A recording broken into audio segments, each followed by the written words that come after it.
नमस्कार दोस्तों, आप देख रहे हैं हंगामा न्यूज उत्तर भारत। और आज हमारे साथ हैं अमृतपुर विधानसभा के वर्तमान विधायक जी सुशील साकेत जी। आज हम गंगापार क्षेत्र के कुछ विकास के बारे में बात करेंगे।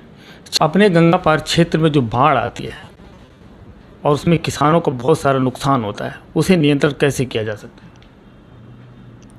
गंगा को नियंत्रण करना ये तो भोलेनाथ का बस में था, उन्होंने नियंत्रित किया। जहाँ तक बाढ़ का प्रश्न है तो सभी नदियों में जब पानी बहुत ज़्यादा बढ़ जाता है तो बाढ़ की स्थिति बनती है। यमुना में भी बनती है, गंगा में भी बनती है। अब गंगा नदी लगभग 2000 किलोमीटर की यात्रा करती है। सभी जगह बंधा बनाना संभव नहीं है, लेकिन अमृतपुर विधानसभा में हमारे प्रयास से सर्वे हो गया है। एक साइड में 22 किलोमीटर, दूसरी साइड में 24 किलोमीटर का बंधा बनने का वो काम प्रगति पर है और अक्टूबर नवंबर के महीने में सिंचाई विभाग को उसका एस्टीमेट बना के देना है। हम प्रयास करेंगे कि वही बंधा जल्द से जल्द बन जाए। और सर, ये जो अभी क्या है कि हमारे अमृतपुर क्षेत्र में जो बाढ़ आई थी उसके कारण बिजली ग्रस्त हो गई। जो ऐसी आपूर्ति आ रही है कि काफ़ी से पहले तो 18 से 20 घंटे आती थी, लेकिन अब इसमें 5-7 घंटे ही आती है। बिजली के खंभे बड़ी मात्रा में बाढ़ के कारण टूटे और बाढ़ग्रस्त क्षेत्र है, अभी भी खेतों में पानी भरा हुआ है। उसके बाद भी बिजली विभाग ज़्यादा से ज़्यादा सप्लाई देने की कोशिश कर रहा है। हमें लगता है 15 दिन में स्थिति नॉर्मल हो जाएगी। और बेरोजगारी को लेकर सर आप क्या कहेंगे? जिस किसान एक ही फसल पे जी अपना पालन पोषण कर रहा है अभी, जैसे गेहूँ। देखिए, बाढ़ की समस्या नदी के किनारे सभी जगह आती है। जहाँ तक रोजगार की बात है तो सरकार ने बहुत सी योजनाएं निकाली हैं जिनसे 5 से 10 लाख रुपया बगैर किसी गारंटी के मिल सकता है।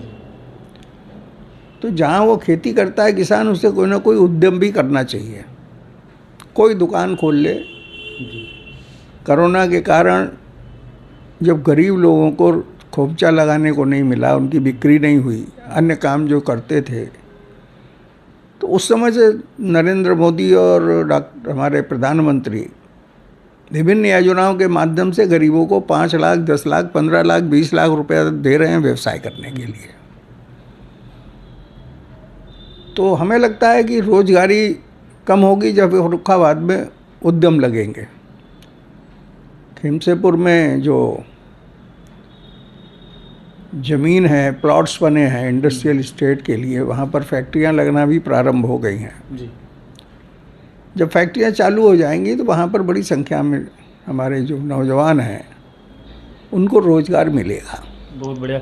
और सर, ये अपने अमृतपुर विधानसभा में बाढ़ के कारण सभी रोड ध्वस्त पड़े हुए हैं।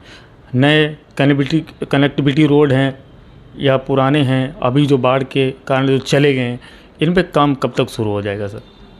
सबके एस्टीमेट गए हुए हैं शासन में और उम्मीद है कि 15-20 दिन में पैसा आ जाएगा और इस पर काम शुरू हो जाएगा।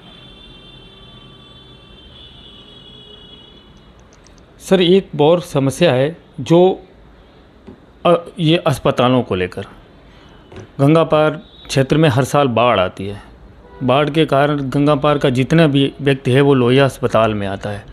यहाँ पर उसे समय से ना ही 11 से 2 बजे तक अस्पताल में डॉक्टर लोग बैठते हैं, उसके बाद वो लोग निकल जाते हैं। लंबी लाइन के चक्कर में उन लोगों को पर्चा ही बना रह जाता है, 2 से 3 दिन तक वो लाइन में लगा रहते हैं। सवाल ये है कि राजेपुर CSC में भी अच्छी भीड़ रहती है, अच्छे डॉक्टर्स हैं वहाँ।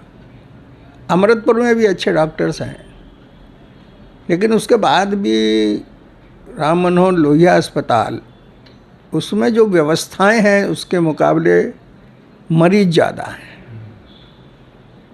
डॉक्टरों की कमी है, इसके लिए हमने प्रयास किया था, हमारे प्रभारी मंत्री ने भी प्रयास किया, तो कुछ डॉक्टर भर्ती की गई। आयुर्वेद के डॉक्टरों की भी भर्ती की गई है। तो प्रयास कर रहे हैं कि ज़्यादा से ज़्यादा डॉक्टर हमें मिल जाएं, जिससे लोहिया में और सुचारू रूप से लोगों को सुविधाएं मिल सकें। और सर एक और समस्या है, जैसे आज तो भैया दूज है, हमारे 5-4 घाट पे तगड़ी भीड़ रहते हैं कि नए पुल का निर्माण होना। NHAI ने पुल स्वीकृत कर दिए हैं, शासन से स्वीकृत मिल चुकी है। रामगंगा पे भी पुल बनने की और गंगा पे भी पुल बनने की। हो सकता है अगले वर्ष तक उसका निर्माण प्रारंभ हो जाए। अच्छा, अगले वर्ष तक।